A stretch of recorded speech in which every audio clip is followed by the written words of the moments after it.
الحمد لله والسلام على عباده الذين اصطفى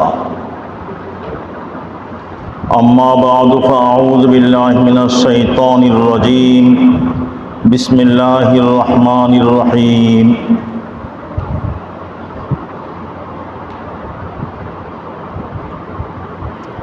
ولله على الناس حج البيت من استطاع إليه سبيلا ومن كفر فإن الله غني عن العالمين صدق الله العظيم وصدق رسوله النبي الكريم ونحن على ذلك من الشاهدين والشاكرين والحمد لله رب العالمين الحمد لله الحمد لله الحمد لله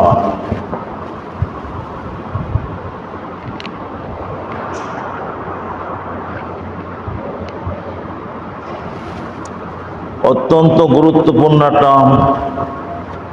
মৌসুম চলছে। ইসলামের যে পঞ্চবেনা, পাঁচ ভিত্তি,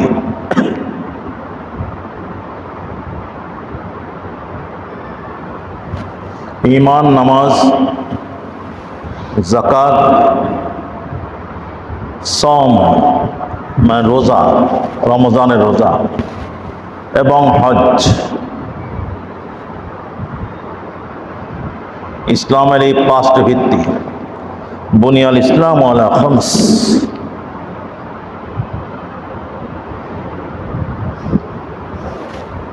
ইসলাম পাঁচটি ভিত্তির উপরে স্থাপিত। সেই পাঁচটা পঞ্চম হলো বাইতুল্লাহর হজ। আল্লাহ তাআলা হযরত ইব্রাহিম আলাইহিস সালামকে দিয়ে এই বাইতুল্লাহ পুনর্নির্মাণ করিয়েছেন।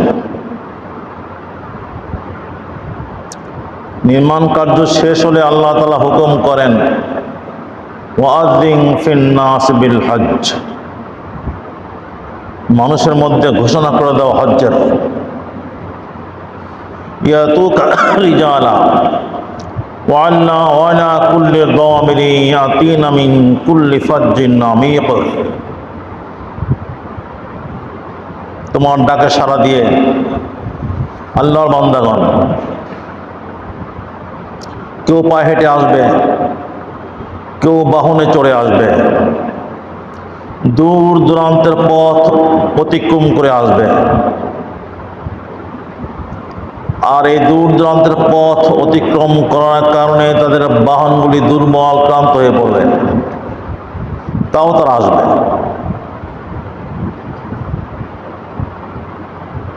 লিয়াশহাদু মানাফিআ লাহুম ওয়া ইয়াযকুরু ইসমাল্লাহ ফি আইয়ামিন মা'লুমাতিন আলা মা রাযাকাহুম মিন বাহীমাতিল আন'আম।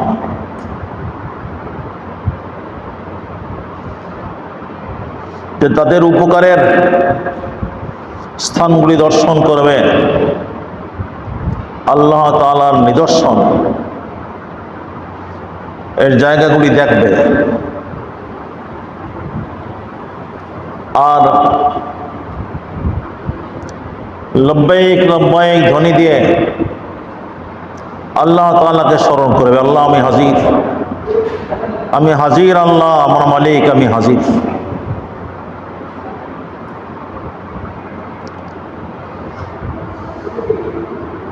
তো ইসলামের এই পঞ্চভিত্তি পবিত্র হজ এর মৌসুম চলছে।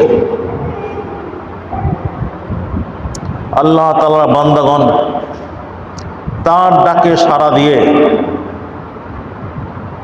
দলে দলে ছুটে চলছে। কেউ তো পৌঁছে গেছে, কেউ পথে আছে এবং কেউ রওনা দেওয়ার অপেক্ষা আছে। যারা পৌঁছে গেছে, যারা রাস্তায় আছে, তাদের মুখে লব্বাইক আল্লাহুম্মা লাব্বাইক লাব্বাইক লা শারীকা লাক লাব্বাইক ইন্নাল হামদা ওয়ান নি'মাতা লাকা ওয়াল মুলক লা শারীকা লাক।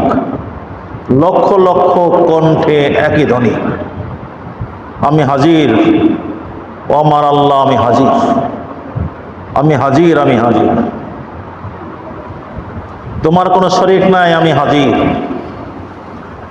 সমস্ত প্রশংসা তোমার, রাজত্ব তোমারই, আমি হাজির, তোমার কোনো শরীক নাই মাবুদ, আমি হাজির।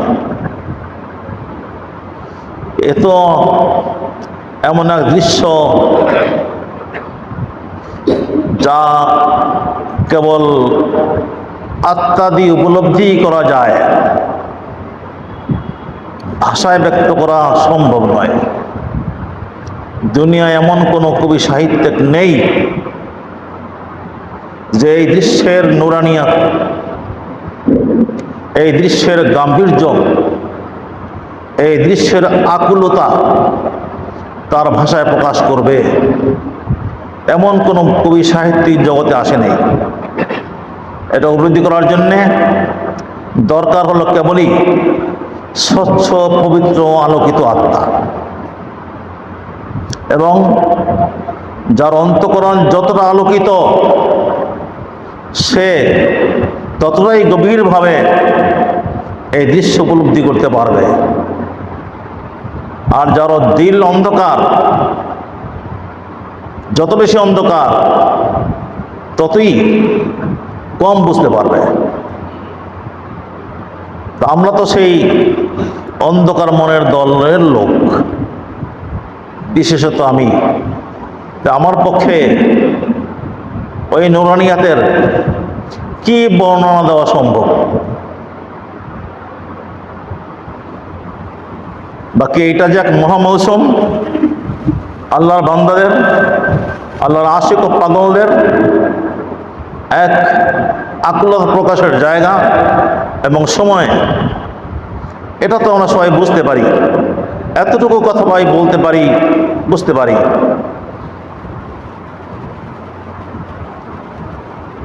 বাকি এর গভীরতা, এর গভীরতা পৌঁছা সে এক ভিন্ন জিনিস।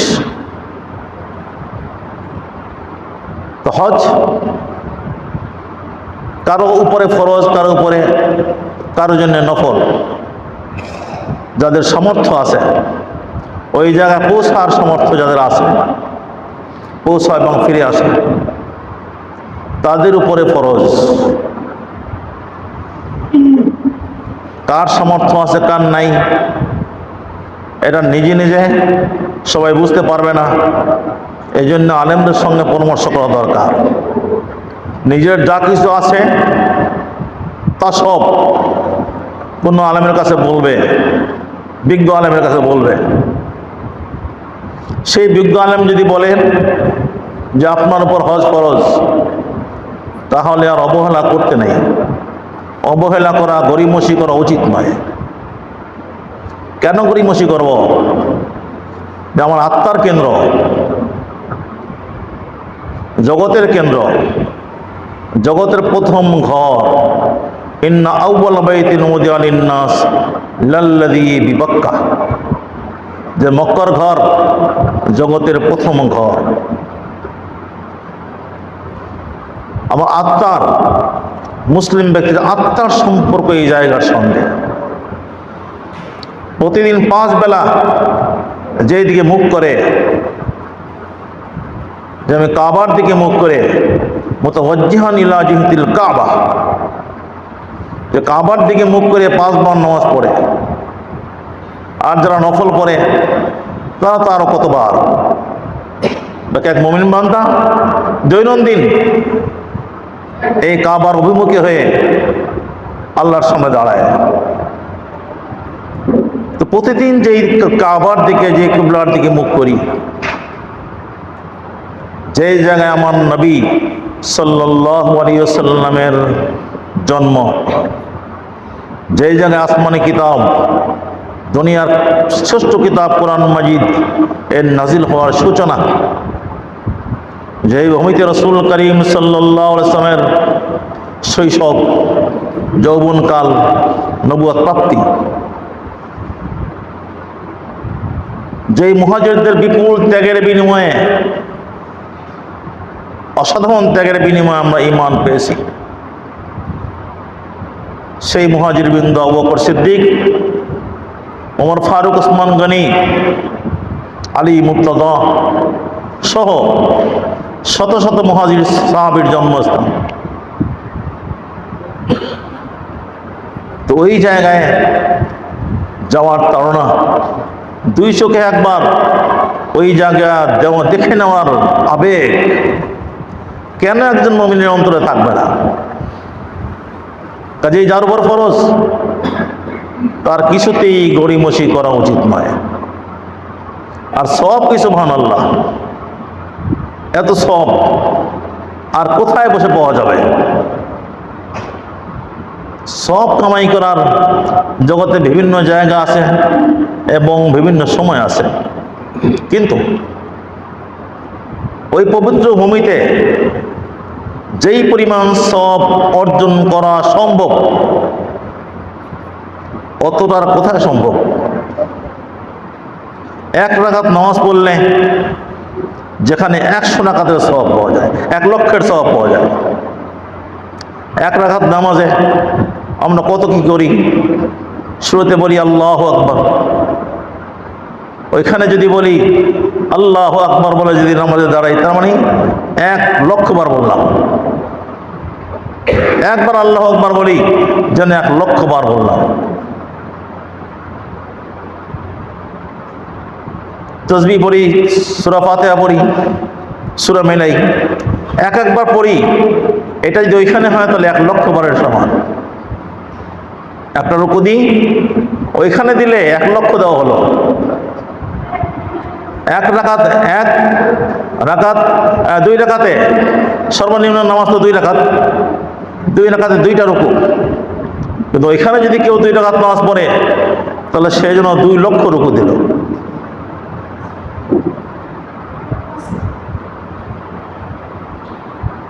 দুই রাকাত নামাজে 4 সিজদা, ওইখানে 2 রাকাত নামাজ পড়লে সে যেন 4 লক্ষ সিজদা দিল। রোজ 5 ওয়াক্ত নামাজ পড়া হয়, 5 ওয়াক্ত নামাজে আমরা কত রুকু সিজদা করি? ওইখানে করলে, ওইখানে প্রতিদিন 5 ওয়াক্ত নামাজ পড়লে তাহলে এই 5 লক্ষ দিয়ে গুণ দিতে হবে। এখানে যত সিজদা দেই ওইখানে দিলে 5 লক্ষ গুণ দেওয়া হবে। যতবার রুকু দেব ওইখানে রুকু দেব তার 5 লক্ষ গুণ দেওয়া হবে। তাহলে কত সওয়াব? প্রতিদিন কত লক্ষ রুকু দেওয়া হবে, কত লক্ষ সিজদা দেওয়া হবে। বান্দা আল্লাহর সবচেয়ে বেশি নিকটে থাকে যখন সিজদায় যায়, সিজদার অবস্থা আল্লাহ তাআলার সবচেয়ে বেশি নৈকট্যের অবস্থা। ওইখানে সিজদা দিলে কি অবস্থা? তাহলে যার সামর্থ্য আছে সে কেন ওখানে যাবে না? কেন সে গড়িমসি করবে? নানান বাহানা, এই সমস্যা, ওই সমস্যা, এই ওজোর, ওই ওজোর, এই সমস্ত ওজোর দেখানো এ হলো আল্লাহর প্রেমের কমতির লক্ষণ। যে ভিতরে আল্লাহর প্রেম নেই, তাই বাহানা দিয়ে দূরে থাকছে।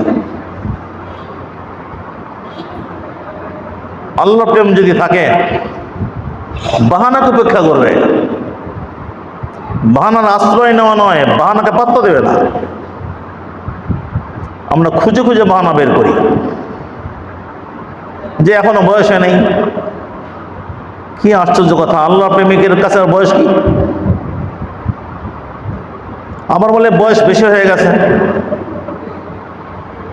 বয়স বেশিতে দুনিয়া উল্টাপাল্টা তো করে অনেকে। কম বয়সে উল্টাপাল্টা করে, এখনো বিয়ের বয়স হয়নি, বাপ মাকে না বলে লুকিয়ে বিয়ে করে ফেলে। বয়স নেই বলতে এই স্বাভাবিক যে বয়স, সরকারি যে একটা নির্ধারণ আছে, ছেলেদের জন্য মনে হয় 21 বছর নাকি যেন সরকারি, আর মেয়েদের জন্য 18, মেয়েদের জন্য 18 আর ছেলেদের জন্য 21 বছর সরকার নিয়ম করে দিয়েছে। কিন্তু এর আগেই কতজনে করে ফেলে, ওই বয়সের অপেক্ষায় থাকে না। বৃদ্ধ বয়সে, বয়স অনেক হয়ে গেছে, এখন আবার বিয়ে করলে মনে সবার এটা নিয়ে হাসাহাসি করে। কিন্তু যে যতই হাসাহাসি করুক না কেন করে ফেলে। এই জাগতিক এই দুদিনের পচা গান্দা প্রেম, এখানেই কোনো ওজোর অজুহাতকে পাত্তা দেয় না। আর ওই আল্লাহর প্রেম নিখাত প্রেম। আল্লাযীনা আমানু আশাদ্দু হুব্বান লিল্লাহ, যারা মুমিন তাদের আল্লাহর প্রেম জগতের সমস্ত প্রেমের উপর তীব্র। যে ওই প্রেমে পড়ে যায় সে আল্লাহর হুকুমে ছেলেকে কোরবানি করতে প্রস্তুত হয়ে যায়।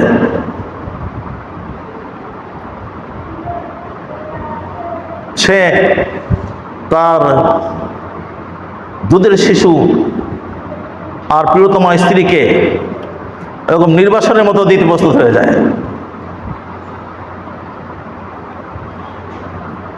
এবং ওই রকম আল্লাহ প্রেমিক যে নারী, সেও বলে স্বামীকে কোনো সমস্যা নেই, আল্লাহর হুকুম, আল্লাহ বলেছেন আমাকে এখানে রেখে যেতে, বাস আল্লাহই দেখবেন, এ নিয়ে আপনার ভাবনার কোনো কারণ নেই, আল্লাহই আমাকে দেখবেন, আল্লাহ আমাদের দেখবেন। সে যে কি বলিষ্ঠতা ভাষা, ইদান লাই ইউদাইয়ানা, আল্লাহরই যদি হুকুম হয়ে থাকে কোনো চিন্তা নেই, আপনি চিন্তা করবেন না, আমারও কোনো ভয় নেই, ওই আল্লাহই আমার রক্ষক, তিনি দেখবেন।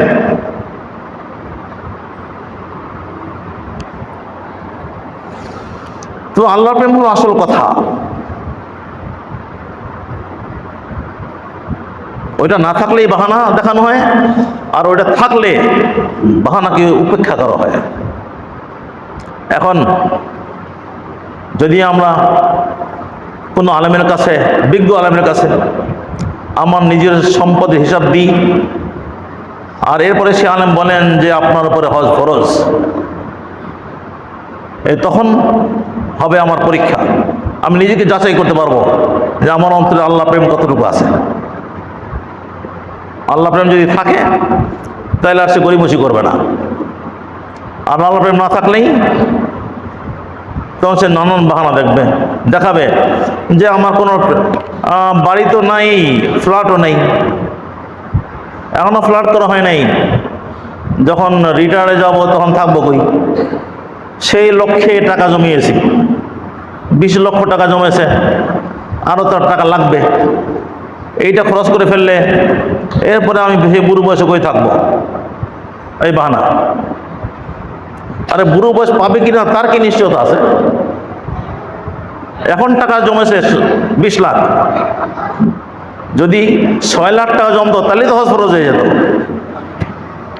এখন সে কোথাও না কোথাও থাকছে, ফ্ল্যাট এর আশায় এসে টাকা জমাচ্ছে, কিন্তু এখন তো সে গাছতলায় নেই। গাছতলায় যদি থাকতো তাহলে 6 লাখ টাকা জমতো না। এই 6 লাখ টাকা যে জমলো তার মানে সে গাছতলায় নেই, কোনো না কোনো জায়গায় সে আছে। বাস আছে যখন, বর্তমানে যখন সে থাকছে, তখন ভবিষ্যতে কোথায় না কোথায় থাকবে ওই বেহুদা চিন্তার কি দরকার? এখন যিনি আমার মালিক, আমার ভবিষ্যতেও তিনি আমার মালিক। এখন যিনি আমাকে কোনো ছায়া রাখছেন, ওই ভবিষ্যতেও তিনি আমাকে এই ছায়া কেন আরো ভালো ছায়া রাখতে পারেন, আরো ভালো ঠিকানা দিতে পারেন। ওয়াতাওয়াক্কাল আলাল হাইয়্যিল্লাযী লা ইয়ামুত, ভরসা করো ওই আল্লাহর উপর যার কোনো মৃত্যু নাই, যিনি জীবন্ত সত্তা। কি সুন্দর করে আল্লাহ বলছেন, ওয়াতাওয়াক্কাল আলাল হাইয়্যিল্লাযী লা ইয়ামুত, ভরসা করো, তাওয়াক্কুল করো, নির্ভর করো ওই জীবন্ত সত্তার উপর যার কোনো মৃত্যু নেই। দুনিয়ায় তুমি যার উপরই ভরসা করছো সে হয়তো মরে যাবে, সে একদিন থাকবে না। সে যখন থাকবে না তখন যার উপর ভরসা করেছিলে সে নাই, তখন কি অবস্থা? কিন্তু আমি যার প্রতি ভরসা করছি তিনি চিরদিন থাকবেন, চিরকাল, অনন্তকাল ছিলেন, আছেন, থাকবেন। ওয়াতাওয়াক্কাল আলাল হাই আল্লাযী লা ইয়ামুত ওয়া মান ইয়াতাওয়াক্কাল আলাল্লাহ ফাহুয়া হাসবুহ। আল্লাহর প্রতি যে ভরসা করে আল্লাহই তার জন্য যথেষ্ট। ওয়া মান ইয়াত্তাকিল্লাহ ইয়াজআল লাহু মাখরাজা ওয়া ইয়ারযুকহু মিন হাইথু লা ইয়াহতাসিব। ওই আল্লাহই কোনো পথ করে দেবেন অকল্পনীয়ভাবে। ওয়া ইয়ারযুকহু মিন হাইথু লা ইয়াহতাসিব, চিন্তাই করতে পারবে না কোথা থেকে আল্লাহ ব্যবস্থা করে দিয়েছেন। তোমার সামনে পথ একটা, আর আল্লাহর সামনে পথ অনন্ত। তিনি পথ তৈরি করে দেন, নাই থেকে তিনি পথ সৃষ্টি করে দেন। তোমার সামনে পথ একটা, যে চেনা পথ দিয়ে তুমি যাবে। মিশর থেকে বের হয়েছ, কায়রো থেকে বের হয়েছ, প্রাচীন কায়রো ফুস্তক বের হয়েছ, যাবে ফিলিস্তিনে, চেনা পথ, স্থল পথে যাবে। কিন্তু যেতে যেতে উপনীত হলে লোহিত সাগরের তীরে, আর পথ নেই। আবার পিছিয়ে আসবে সেই উপায়ও নেই, কারণ পিছনে ফেরাউনের বাহিনী, সামনে লোহিত সাগর, পিছনে ফেরাউনের বাহিনী, কোনো পথ নেই।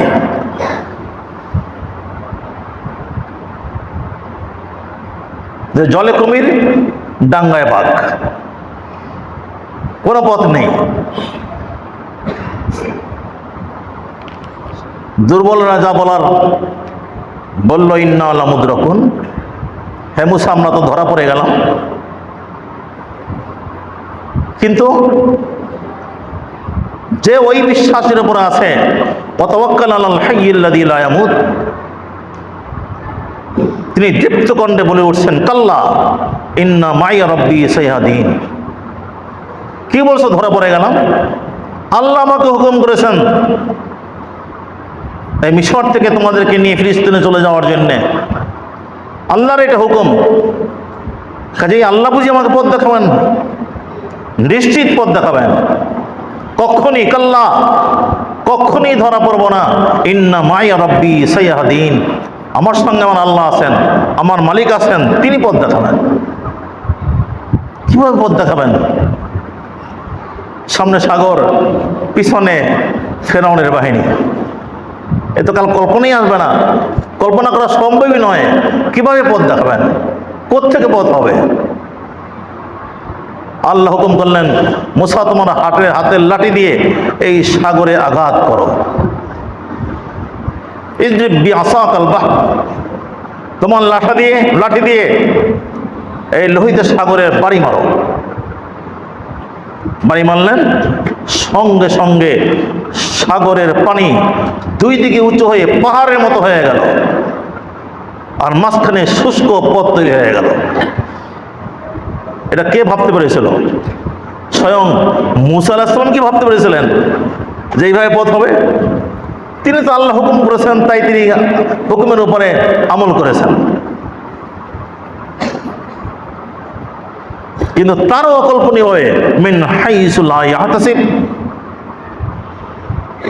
আল্লাযীনা জাহাদু ফিনা লানাহদিয়ানহুম সুবুলানা।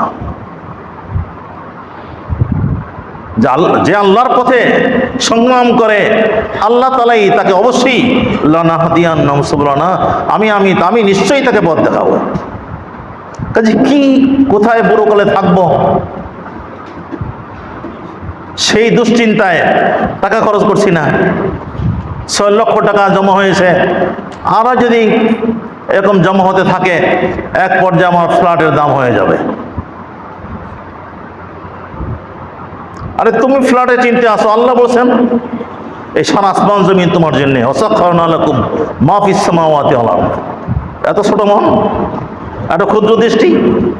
আসমান জমিন তোমার জন্যে, আসমান জমিনে তুমি মালিক, আল্লাহ মালিক বানিয়ে দিয়েছেন। ওয়াসাখখারনা লাকুম, লাকুম তোমাদের মালিকানাধীন, এই সারা আসমান জমিন আমাদের মালিক, আমাদের মালিকানাধীন। এই একটা চেয়ারম্যান পদের জন্য লড়াই করছো, প্রধানমন্ত্রী হওয়ার জন্য স্বপ্ন দেখো, দেশের মালিক হওয়ার জন্যে হবে বলে কল্পনা করো। আল্লাহ তোমাকে এই সারা জাহানের মালিক বানিয়ে দিয়েছেন। ওয়াসাখখারনা লাকুম মা ফিস সামাওয়াতি ওয়াল আরদ। এত ক্ষুদ্র দৃষ্টি নিয়ে চলো কেন? যদি মালিককে রাজি করো, তাহলে সেই মালিক, মহামালিক তোমাকে এমন এত বড় জান্নাত দিবেন যে এটা তুমি দুনিয়া ভাবতে পারবে না যে সে কত বড়। তো এই ভবিষ্যৎ অনিশ্চিত এক ভবিষ্যৎ, কবে মরবে ঠিকানা নাই। সেই ভবিষ্যতের কারণে নগদ আল্লাহর হুকুম অমান্য করছে। আমান কাফারা ফাইন্নাল্লাহ গনিয়্যুন আনিল আলামিন। অকৃতজ্ঞতা।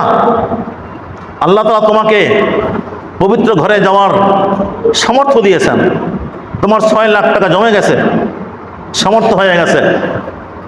এই 6 লাখ টাকাটা শুকর হলো, তুমি তার ঘরে যাবে, হজ করবে। আর তা যদি না করো, তুমি অকৃতজ্ঞ সাব্যস্ত হবে। আর যদি অকৃতজ্ঞ হও, আমান কাফারা ফাইন্নাল্লাহ গনিয়্যুন আনিল আলামিন, তুমি একা অকৃতজ্ঞ, তাতে কি আসে যাবে? সারা জাহান যদি অকৃতজ্ঞ হয়ে যায়, তাতেও আল্লাহর কিছু আসে যায় না। সারা জাহান সমস্ত মানুষ যদি কোন বিশাল এক ময়দানে একত্র হয় আর এখানে বই স্লোগান দেয়, তোমাকে মানি না, তোমাকে মানি না, ওতে আল্লাহ কিছু আসে যায় না। হাদিসে বলা হয়েছে, এমনকি সব এক জায়গায় একত্র হয়ে আরাফার ময়দানে যেমন মতো একত্র হয়, ওই রকম সব যদি একত্র হয়ে বলে যে আল্লাহ তুমি ছাড়া গতি নেই, তুমি আমাদের মালিক, সবাই একসঙ্গে সিজদা দেয়, তাতেও আল্লাহর রাজত্ব বড় হবে না। ফায়দা হবে তোমার, আর ক্ষতি হলে তাও তোমার, বরং ফায়দাই তোমার, ফায়দাই। যদি একের পর এক হজ করো, তাবিউ বাইনাল হজ্জ ওয়াল উমরা, একের পর এক হজ ও উমরা করতে থাকো। ফাইন্নাহুমা ইয়ানফিয়ানিল ফাকরা ওয়াদ দুনুব, যে একের পর এক হজ ও উমরা করতে থাকো, কারণ হজ ও উমরা করলে, একের পর এক করতে থাকলে তোমার দারিদ্র থাকবে না, আর গুণও থাকবে না। ইয়ানফিয়ানিল ফাকরা, দারিদ্র দূর করে দেয়। ওই 6 লাখ টাকা খরচ করে ফেলো, কত 6 লাখ টাকা জমা হয়ে যাবে। আল্লাহর ওয়াদা, ইয়ানফিয়ানিল ফাকরা, হজ ওমরা করতে থাকো, অভাব ঘুচে যাবে। ইয়ানফিয়ানিল ফাকরা, অভাব ঘুচে যাবে। এতে পরীক্ষিত, অভাব ঘুচে যায়। যারা হজ ওমরায় বারবার যায়, তারা হজ ওমরা করে ফকির হয়েছে, জগতের কোনো দৃষ্টান্ত নেই। বরং আগে যা ছিল তার চেয়ে পরবর্তীতে আরো বেড়ে যায়। বাকি হ্যাঁ, এক হলো অভাব দূর হওয়া, সচ্ছলতা বাড়া, আর এক হলো কারণ হয়ে যাওয়া। কারণ বনি ইসরায়েলের কারণ ছিল জগতের সবচেয়ে বড় ধনী। ওই ধনী হওয়া এক কথা, আর অভাব মোচন আর এক কথা। তুমি তো হয় দেখছো যে ওই কারণের মতো সম্পত্তি তো তার নাই, তা নাই, কি হয়েছে? তাকে জিজ্ঞেস করো, সে নিজেকে ফকির মনে করে কিনা, সে নিজেকে মনে করে না কিনা যে হ্যাঁ আমার কিছু নেই, কিছু নেই। আলহামদুলিল্লাহ যারা করে, কোনোদিনই তারা এই কথা বলবে না যে হ্যাঁ আমার কিছু নেই। এটা বললে তুমি বলবে যে হজ করো না, টাকা জমাও। তোমাকে যদি কেউ জিজ্ঞেস করে কেমন আছেন, বলে ভাই রে বলবেন না, কোনো মতো দিন চলছে। আর যে হজ কোনো বারবার করে তাকে জিজ্ঞেস করো কেমন আছেন, আলহামদুলিল্লাহ অনেক ভালো আছি। এগুলো পার্থক্য। কাজে বেহুদা চিন্তা করার দরকার নেই। হজ করো, সামর্থ্য যদি হয় তাহলে গড়িমসি করো না, অবিলম্বে করে ফেলো। এতে দুনিয়ারও লাভ, আখিরাতেরও লাভ। দুনিয়ার লাভ তো বললাম, দুনিয়ার লাভ থেকে কথা বললাম যে অভাব ঘুচে যাবে। যারা করে না তারাই অবশ্য অভাবে পড়ে থাকে, আর ওই যে হজ করে সে তারা সাহায্য করে। কি মিছে কথা বললাম নাকি? বাস্তব। যে হজ করে বারবার, তার বাড়ি নেই, অথচ দেখা যায় যে বাড়িওয়ালাকে সে সাহায্য করে। হ্যাঁ, এ আমার বানোয়াট গল্প না, এ হলো বাস্তব, বাস্তব জানা দেখা ঘটনা। কাজে দুনিয়ার অভাব মোচন হয়ে যাবে, আর আখিরাত সুবহানাল্লাহ, যে হজ্জে মাবরুর লাইসা লাহু জাযাউন ইল্লাল জান্নাহ। হজ যদি কবুল হয়, জান্নাত ছাড়া তার কোনো বদলা নাই, তার বিনিময় কেবলই জান্নাত। রাজা কা ইয়াউমিন ওয়ালাদাতহু উম্মুহু, মান হাজ্জা ফালাম ইয়ারফাস ওয়ালাম ইয়াফসুক রাজা কা ইয়াউমিন ওয়ালাদাতহু উম্মুহু। যে হজ করে আর হজে গিয়ে নিষিদ্ধ কাজ করে না,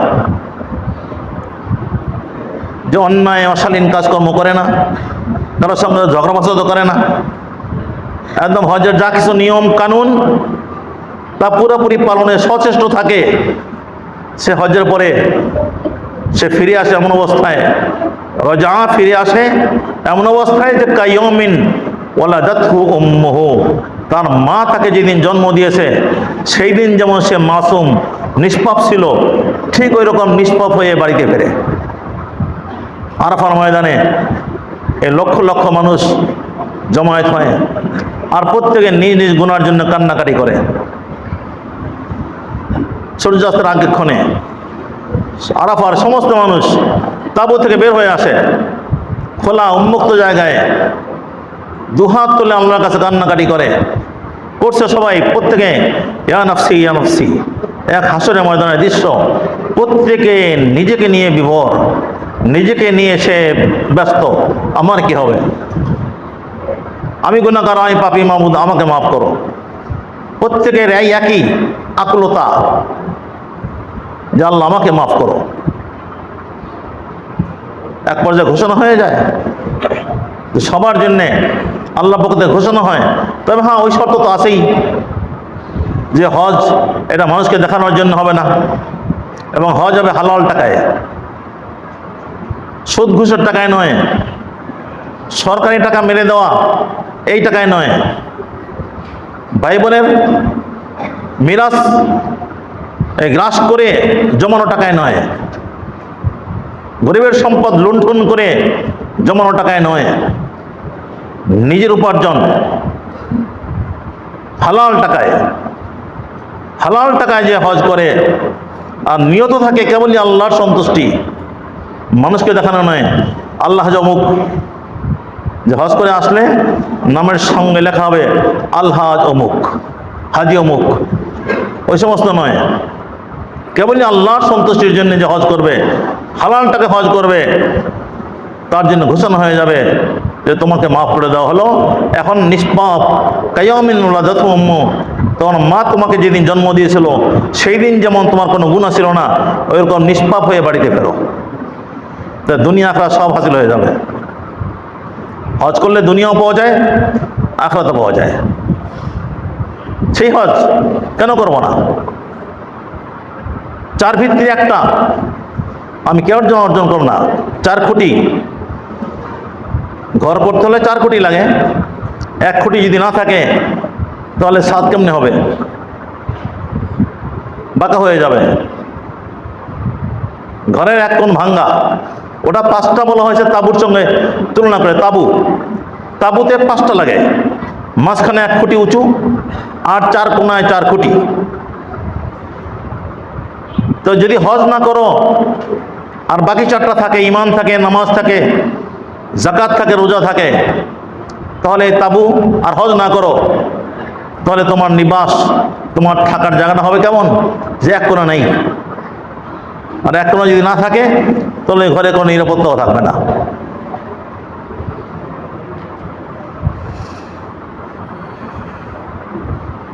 সুতরাং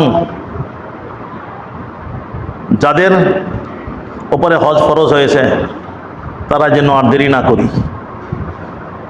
হায়াতের কোনোই ঠিকানা নাই যে আর কদিন বাঁচবো, কাজে আগামীতে করবো, আগামীতে। ওই গরিমসি করলে ওই আগামী আর কোনো দিন শেষ হবে না। শেষে বিনা হজ্জে কবরে যেতে হবে। এবং দুনিয়ায় লক্ষ লক্ষ লোকের এই দশা ঘটে। আগামী বছর করতে থাকে, সে আগামী বছর আর ফুরায় না, ফলে হজও আর করা হয় না। এই জরুরি আল্লাহর হুকুম পালন না করে সে অমান কাফারা ফাইনাল্লাহ গনিয়্যুন আনিল আলামিন। আল্লাহ শব্দ কি বলছেন? অমান কাফারা, যে কুফর করে। হজ না করাকে আল্লাহ তাআলা কুফর শব্দে ব্যক্ত করেছেন। যদি কেউ হজকে নাই মানে তাহলে সে কাফের হয়ে যায়। আর যদি সে হজ মানে বটে, আদায় করলো না, তবে সে মহাপাপী। এবং এটা এমনই পাপ যে কোনো মুমিনের জন্য শোভা পায় না, কাফিরি করতে পারে। যে মুমিন তার জন্য এটা শোভা পায় না। এবং আল্লাহ তাআলার কাছে এমন হয়ে যাও গনিয়্যুন আনিল আলামিন, তোমাকে দিয়ে আল্লাহর কোনো প্রয়োজন নেই। তো আল্লাহ যদি বলেন যে তোমাকে দিয়ে আমার কোনো প্রয়োজন নেই, তাহলে আমরা থাকলোটা কি? এই জন্যে নিজের সম্পদ হিসাব করে খুব শীঘ্র যেন হজ করে ফেলি। আল্লাহ তাবারক ওয়া তাআলা আমাদের সবাইকে তৌফিক দান করুন, কবুল করুন। সুন্নাহ পড়ে নিন।